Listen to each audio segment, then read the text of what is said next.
American football in Finland. That's how good he is. That's definitely the best offensive player. He could play receiver, quarterback, or running back if he needed to. Try to make them have a run game, which we know that they really don't have. I like to say he kind of does like he's playing Madden when it comes to the playoffs. He starts doing a lot of weird stuff that you think can only happen on video games, and he gets away with it. But he ain't better. But in my opinion, he ain't better than Jabari Harris. I'll take Jabari Harris all day. Put that on the podcast too. American football in Finland.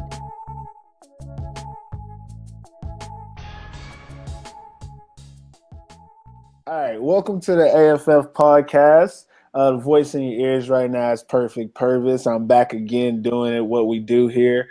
Talking football with a couple of legends, a couple of Americans living out in Switzerland. Actually, both of you guys are in Switzerland. First guy we got on, Evan Harrington. Actually, I'm not going to say all of what you're doing because this isn't about your team or anything. This is about your experience. This guy has experience as a coach and a player in Europe. He's an American living his life in Switzerland.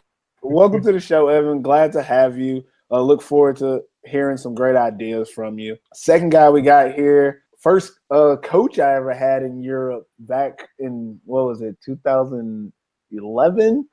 The Basel Gladiators. Great guy. Oklahoma boy, if I'm not mistaken. Yes, sir. Living out there in Basel, Switzerland. Dwaine Wood, welcome to the show. Thank you.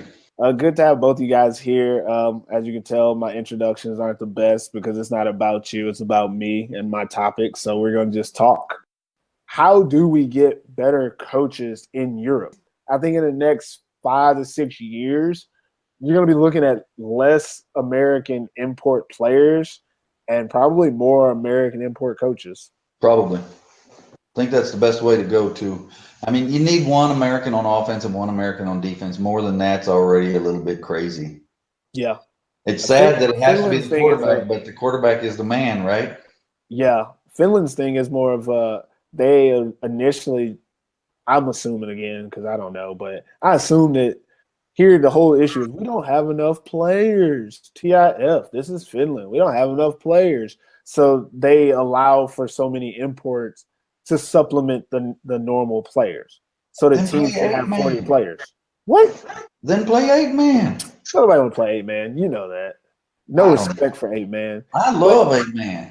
It's a lazy way. To me, the money that's being used to pay for these imports, how about you use that money and go out in the community and get you some youth players involved in football? God damn it, stop being lazy. I agree with that totally. Nobody on our team gets money except the 2 imports. Everybody else gets nothing because we don't have any money. In Finland, there's Finnish players that get paid sometimes. Like local players getting paid because they switch teams like people switch underwear out here. Yeah. 1 year you're in Helsinki, next year you're in Porvoo, then you're in Turku. The biggest thing is if we, just like USA football has back home, where you have to go through this coaching regimen. You have to go through the coaching course, before you can coach back home now. Like these youth high school players have to do that little coaching thing. How do you translate that into Europe? Because I'll be honest, I received the email about going to a coaching clinic in Finland, and I was like, why would I go to a coaching clinic where I know more than the people teaching me? I mean, I'm just asking, just devil's advocate. No, but I'm saying there needs to be a certain coaching mandate that's something that the AFF, when we had AFF, I don't know who's in control of football now. That's something that we should have every coach do, especially these youth coaches, because some of these youth coaches, it frustrates the heck out of me. It's like you said, they don't want to coach. They just out there enjoying the power, and that's just frustrating, man. Let me ask you this, okay? And Dwaine, you might know more. Actually, I don't know. Neither one of you have old enough kids, right? How old is the little one? 10? 10? She might be old enough. With the other sports, here in Finland, you have to get a certain level of certification to coach. So I think something like that being implemented would be awesome. That you cannot be a coach unless you have this certification. I mean, me as an American, obviously I don't I need to take it, but I wouldn't mind it if I knew it was a standardized thing that everybody had to do, Yeah. I'd have no problem. I'm confident in what I know about football that I could take a test or get certified. That's also another thing when you're bringing over these like import coaches. I don't even know how you go about like interviewing a coach, either from the States or from Europe. Okay, we want you to come over here. What can you do? Like, how do you even – I don't know how you would be able to assess their knowledge of the sport, in all honesty. Like, not even their knowledge of the sport, of how well they can coach your players, because it's a different machine. It's like, okay – I know how to coach players in the States. This is the players I've been around. I've been a D1 college coach. If I go to Switzerland, it's not the same thing. So there's certain things I'm used to. What if I know how to watch film, but I don't break down film? I was never a grad assistant, so I don't break it down. So when I get over here, now I got to break down my own film and watch it and give notes to the guys. I got to type it up myself. There's not a grad assistant to do that for me. Like, that's something new. And a lot of people here don't understand that it's a different beast being in Europe and coaching in Europe. With Americans, we're really like raw when it comes to like football. Like, there's a lot of emotion, a lot of passion, and a lot of coaches that come here that have the same mentality. If I yell at a player, that's going to get him excited. Well, I want you to come over here and yell at a Finnish guy. You know what'll happen? That Finnish guy go tell somebody in the organization, we need to fire that coach. He's crazy. That guy's crazy. And next thing you know, you got to meet with the board about you being too aggressive and why are you using profanity and stuff. These are the type of things you got to figure out about these coaches, because sometimes they're really good coaches, but if their like personality doesn't fit, or if the way that their coaching style isn't conducive to your culture, then you don't need them to come. It's a big issue. You even see that with players. They come over and they're just shocked because Swiss guys are lambs. You know, they're peaceful, and it's hard for them to get fired up, right? So if an American comes over here, he's fresh out of the college, and he's used to spitting fire, and then all of a sudden he's here with the kids, and he doesn't know if they're motivated to play or not. Yeah. And it's a tough situation both ways, coaches and players. The Wood knows this from coaching me, from him being my first coach coming over here. It's man, it was a culture shock for me because I was fresh out of high school. I just had finished my first season coaching high school ball, and I was 2 years removed from playing. And it's like, man, I was still had that fire, piss and vinegar, man. And you know, I knew what I wanted to accomplish as a coach, but people just could not adjust to my fire and my attitude. You know, it's just that's just me. I'm a fiery player. I'm a fiery coach. But like he said, Swiss guys, they little lambs, man. You gotta rub his back while you yell at him, and then talk to him softly, and then give him a kiss after. Tell him you still love him. You know, you really gotta adjust yourself coming over here and coaching in Europe, unless you're just on a team where all your guys are paid. If you're on a team like the New Yorker or you're a team on Frankfurt, then you can definitely bring that American style of coaching over here, because you're going to get your money's worth. You got to make sure you get your money's worth. But you have to really take into account these guys are coming from jobs. These guys are leaving their girlfriends or whatever to come listen to you yell in their face, man. It's like, nah, I kind of got to tone it down a little bit, you know? Treat everybody the same but not equal. That makes any sense, you know? So yeah, as an American, you got to fit in real quick, or you got to figure it out where to push the buttons and where not to push the buttons, where to bark and where not to bark. It's not easy. I really like the idea of having like the coaches come over. I think something that would be interesting to, I mean, maybe in a smaller country, just maybe experiment is to just, you know, take a couple of years and say, in this league, we're not going to have any import players whatsoever, but you can have like as many import coaches as you want, you know, and see how people put together staff, see what they do. Like, do they go all in on having a head coach, a coordinator, offense coordinator, defense coordinator, assistant coaches, or do they like, okay, well, let's get one guy and see what happens? I think that'd be a great way to go forward, especially for me now that I'm pretty much not going to be playing anymore, and I would love to be coaching, so it'd be cool to be wanted. But I think that it's definitely a better way for the sport. I'm American. I live in Finland. I love being American. I'm not against it, but this is my home country now, And even when I'm watching American football here, and even this podcast I'm doing, and even the things I do online, I'll still feel that like this is where I'm from, so this is where I represent. And when I think about it and I watch these games, I would much prefer to see local players playing this game because that was the whole point. The point was to spread the sport, not bring over Americans.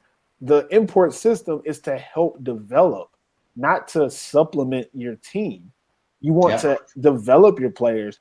Even some of these imports that are brought over, the better ones are always the ones who they come over, they're great players, and they teach somebody. Mm-hmm. If you can get an import that can make 3 of your players better, you got your money's worth. Like that's what you want. Well, why do that? As a player, I'm a hell of a player. I can help a couple of players around me get better through practice and through games. As a coach, oh my gosh, I can touch probably 20 different players, elevate their level of play in a season. Like I can do that from a coaching standpoint, but as a player, I am restricted. So think about like what you said earlier, Evan, you got to get your money's worth. If I want my money's worth, I want a coach because I know that his job depends on how well my players play. If you're a good player, you come over here, you can ball out and your team can suck. Who cares? You balled out. They'll never blame you. If you want these players and local players to get better, and I think it just kind of plays into the entirety of it. If your domestic players are better, you're going to get more players interested in the sport. Their kids are going to play the sport. They're going to play for a longer period of time. Their friends are going to come watch them play. They're going to reach out to businesses and be like, yeah, we play this sport, and it's actually us playing, not, hey, give us money so we can play the sport with these people from another country. Like locally, that's really hard to do for sponsorship, stuff like that. It plays into it, and no one gets upset if you're like, yeah, we have local players, but our coaches are from somewhere else because they're from where the sport was invented. But everybody wants to win, and as long as the rules are flexible, bendable, man, it's almost impossible to win against a team that's willing to buy an army. If you can't stop them, because they will take a lawyer and sue your ass if you try to stop them. How do the Americans get that down where they can say, listen, everybody's only allowed to have this amount? And then you come to socialist Europe, boy, and they're more capitalist than anybody you've ever seen in the whole world, especially when it goes to sport. Think about soccer. Think about all the sports in Europe. There's nothing socialist about it whatsoever. There's nothing about a heavyweight fighting against a heavyweight. They like to take a super heavyweight and beat the crap out of a lightweight girl team. They are superheroes because of it. And you see people that are proud like crazy to win in sports like that. And then if you say, well, that's just crap, that's not real sports, then they say, oh, you're just jealous because if you would have that money, you would do that too. No, we wouldn't do that. We wouldn't buy the whole complete offensive line, and we wouldn't buy the complete defensive line. We would just play football, man against man, heavyweight against heavyweight, lightweight against lightweight. But in Europe, they do not see it that way. I mean, you just look at FC Barcelona, $250 million for a damn one player. What? And then no wonder they're always winning because they have half the best players in the world there. Yeah, you can't fight that business model either. That's the way it go. Pay for the best players. What's up? Are you enjoying the AFF podcast? Damn right you are. Well, let the world know you enjoy the show. Follow AFF on the Podbean app. Just head over to AmericanFootballFinland.podbean.com and hit that follow button. You can also find the podcast by searching for American Football in Finland on the Podbean app. How can American football either partner or compete with other sports in Europe? I mean, obviously, soccer, we're never going to be soccer, but that doesn't mean we can't be around soccer. When I spent my time in Brazil, the first time I was there, we partnered with the local soccer team at one of their huge games. And during halftime, we had a short 7-on-7 scrimmage, wearing our jerseys and stuff and passing out flyers, come to the game. And the next year, that team actually ended up sponsoring that football team after I left. It seems to be me here in Finland, not in Finland, actually in Europe. It seems to be like every sport is its own thing. I know in the States, kids grow up playing a lot of different sports. So sometimes there's clubs with multiple sports in them. In Europe, I'm not sure if that's the case, but I think that American football has a place with these other sports. So what I want to know from you guys, do you think that it's possible to maybe either partner, or if you have to compete head-to-head, compete with these other sports in Europe? That's a tough question. Really. I know. I'm only asking the tough ones. No easy stuff here today. We've tried everything from ass kissing to fighting, and man, it's really, really tough. You're just like pissing into the wind. What is the sports culture like over there in Switzerland? In Basel, we only have we have a lot of teams, but in popularity there is one team, and then there is us. FC but all Basel? the others got all the money. And that's just frustrating like hell, I tell you. We have the most kids. We have the most people on Facebook. We have the most people on all the other Twitter or whatever else is out there. Really, it's incredible. When we compare our numbers to all the other clubs in Basel, they can just forget it. They have no chance, but the money still flows in their pockets. And there's a basketball team here. They're just terrible. And they have 250,000 franc a sponsor from one company. We write them. They don't even look at us. They have 5 Americans, 5 Yugoslavians, and 2 Swiss. We have 150 Swiss. And they still get the money because it's just bitter. And you know, it's not like the other team is winning because they're crap. And I don't care if it's the hockey team. I don't care if it's the basketball do they get more team, exposure? the handball, whatever. They all suck. But do those teams get like more exposure? Are they on TV or something like that? Man, we are more in TV. We are more on the radio. We are more in the newspapers. We are more in Facebook. We are more everywhere. And we are still on our knees begging, and they're just chopping our heads off. On the knees begging. That's unfortunate. Oh, my God. That's a nightmare. That's unbelievable. You think you're in social Europe, and they are more capitalist than Deep South Texas. Damn. That's where I'm from, Deep South Texas. I know. That's why I said it. Yeah, you hit me home there. What about you, Evan? How do you feel about it? Man, here in Switzerland, it's tough. I think the biggest problem here in Switzerland is that football is not recognized as an official sport yet. Mm-hmm. And until that is made or we somehow get that thing passed, we won't get any money. I mean, everyone has to fend for themselves.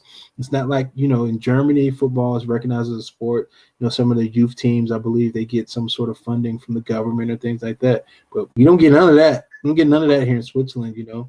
And like Wood said, man, it's almost the same situation here in Winterthur. We are the only team that has more members than us is the soccer club, FC Winterthur. I mean, we have the most Facebook, we got the most Instagram, everything here in our city. And I mean, kids are lining up, knocking down our doors to play football, you know what I mean? But we don't get nothing. I think it's going to happen only when your football players are the owners of the companies. Mm-hmm. Yeah. And that's going to take 30 years, right? Yeah. I mean, but we have someone actually in the office, in the government offices here in the city, and still it's hard to get anything. You know, a Division 4 soccer club, they get new turf, you know, and what they did to our practice field, they put a cricket line in the middle of our practice field.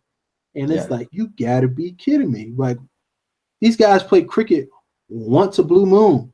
You know what I mean? And it's like, why is this here? We have 4 clubs that practice on this field, and we have a big cricket field in the middle of this thing, a cricket line here, a cricket strip. It's crazy, and I think the city finally is going to take more notice of us because unfortunately, we had a fire here, and it was a warehouse where the other clubs had their stuff in there. And guess who was the only club that was insured? Football. So who's really the club that should be getting more funding from the state? Who's really trying to be professional with it? You know, It should be us, man. So, and that's just little things like that just don't make sense. You know, our guys are out there helping out in the community, you know, and we get nothing. Wealthy country. It's not like we're asking for a lot. I mean, they throw money down the drain here. Evan, you don't even want to know it. We just got the report There's 400 million left for sports in the sports commission in Switzerland, not used. And we're begging for it, and we get 4,000 for all of Switzerland. They got 400 million sitting on the side. And you go out there and you check with those Polish teams, and they're paying guys cars and houses and this and that. They don't make 3 Swiss francs an hour, but they can afford it because somebody's sponsoring that. Yeah. And in Switzerland, impossible. I think my take on the whole like football with like other sports is I think Finland where I'm at, so this is Finland, this is what I'm talking about. Here in Finland, I'm going back to the youth because, you know, the children, they are our future. That's how everything gets done. You have to start at a youth level. Here in Finland, if you play hockey, you practice 5 days a week. If you play soccer, you practice 5 days a week. You play basketball, you practice 5 days a week. If you play baseball, it's Finnish baseball, you practice 5 days a week. I go to a school, and I always use this story because it's so dead on. I go to a school, talk to the kids, I'm like, hey, American football, you know, you can play on these teams in these cities. And the kid asked me, he's like, so when do y'all practice? Like, oh, football, they usually practice 2 or 3 days a week. You're like, oh, no, I'm not going to be able to make it. I play hockey, and we practice 5 days a week.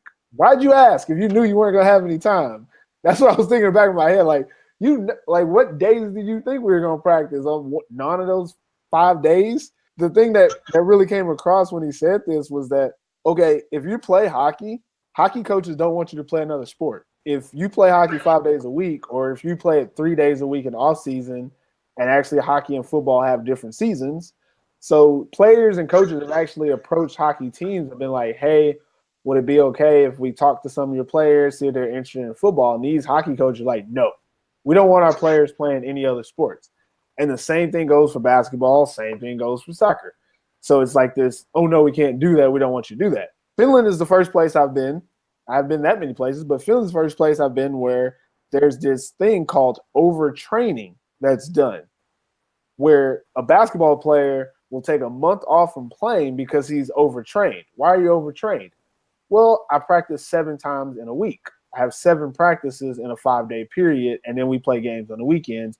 And I play for the juniors team, club team, and the national team. And then I do that all year long because here, playing one sport at a young age, at the age of 12 to 13, is normal. Now, when I tell people from Europe about why I think I was very good on defense and football, I always mention I played baseball growing up. That's how I learned how to track a ball in the air. I didn't learn it from playing football. Football is easy. It's a big old brown thing. Tracking that little bitty white ball in the air is how I learned how to track things in the air, and it helped me with my depth perception. So in the States, and it's a generational thing now, which is definitely for sure, but here in Europe, it's not a generational thing. They've been doing sports like this. In the States, kids are now playing football year-round and soccer year-round, but it just started recently in the last like 5 or 6 years, maybe like 7 or 8. But my generation, I don't know. I'm on borderline millennial, I guess. I don't identify with them. The thing that was awesome for me growing up was that I knew that when football season was over, I'm going to go play basketball. Like, I don't have to worry about football no more. I'm going to go play basketball. My mind is set. I'm learning a different skill set. And then when basketball's over, I want to play baseball. 3 totally different sports, yet they all have a little bit to do with each other to make me better at each one of them. Now, it has been proven. And I obviously I got to like find these links and stuff, but it's scientifically proven that playing multiple sports makes you a better athlete. Every NFL football player has played multiple sports. There's not one NFL football player who only played football, because every sport helps you develop athletically into a better athlete. And it's not just one way. It's vice versa. Playing football made me better at basketball. Playing basketball made me better at football, etc. Yet when you try to tell these European sports clubs these same facts, they look at you like, that's fake news. Where do you hear that from? Donald Trump? Did he tell you that? And it's like, what do I have to, like, why would I come at you with this? Like, we actually here in Finland, there's a junior, I coached with juniors last year on this team, and there's a hockey player who's playing on the team. And the dude he's a beast, quarterback. plays hockey. Well, whenever the football season is over, that's it. Like there's a in-between period between hockey and football, and he has the option to, come and practice with the football team just to train and stay in shape. The hockey team said no. They're like, you're lucky we let him play with y'all in the summer, but he was forbidden, I think is the word, forbidden to play American football if it wasn't for like a season game, which means he couldn't do it in the off season. And during the season, he missed half the games because he had hockey practice. Not because he had hockey games, because he had hockey practice. He missed games because he had hockey practice. So I think that the first thing that needs to be done is there needs to be some type of mending of relationships between sports. Like, why can't we all just get along? We don't have to compete. I think that all sports are good sports. I don't know how to play freaking soccer, but I respect it. I love it. If I ever have kids, they probably won't play soccer. I want to play basketball because that's where the money at, But if they wanted to play soccer, that's what I would let them play. But if you can play basketball, they're tall enough. Whew, we in that thing because that's all over the world. It's not an expensive sport to teach. Soccer takes a little bit more people for soccer, but it's more well adjusted. A little bit harder to get picked up in soccer too. If these sports would accept American football as not an alternative, but an addition to their sports, we could get a foothold. If we could get these people to understand that the sport of American football could be helpful for them. One thing I think a lot of teams should really look into doing is co-sponsoring stuff. Right now it's basketball season in Finland, and none of the football teams have anything going on. Why not go to basketball games as a football team? Become a presence at their games. Let them know that you support their sport. So that when the summer comes around, hey, maybe they'll get some people to come to your games. Not that hard to do. You don't have to recruit players, but just that type of community involvement would be easy. But that leads me to my other problem with sports here. I'm, again, only talking about Finland is teams are very specific to their teams. They're not much into coordination with other teams. Well, they're year-round sports here. True, the year-round is horrible. They play hockey year-round. They play soccer year-round, handball year-round. I don't think you're going to get any help there at all. Yeah, that year-round thing is really just crisping my bun. Yeah, but that. I mean, if you look at those little small countries like Croatia and Serbia, man, they fill the NBA with basketball players because they play 365 a day from the age of 5. I think for certain sports, maybe, but I feel like here in Europe, the sports themselves aren't that big of a deal. So no, they're not that big of a deal. Parents so why are we pushing so hard? Kids are out. Yeah, it's like if sports is just something to do, why are we doing it every day, all year? Like I would hate to do that. It's a normal thing here, and it's like as an American, I like to win. I like to be the best. So it really confuses me that some of these kids are playing sports 365, 5 days a week, and then by the time they turn 19, they quit. Yeah. So you're telling me you wasted 8 years of your life and decided that I'm just going to quit? I would have hated to have spent so many years developing a skill and a craft that I can't use anymore. Mm-hmm. I would hate to waste that much time in my life.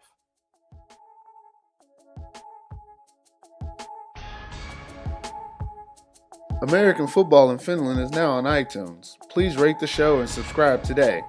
If you really like the podcast, follow AFF on the Podbean app. Search American Football in Finland and hit that follow button. And for all you loyal AFF listeners, we are now accepting Podbean patrons.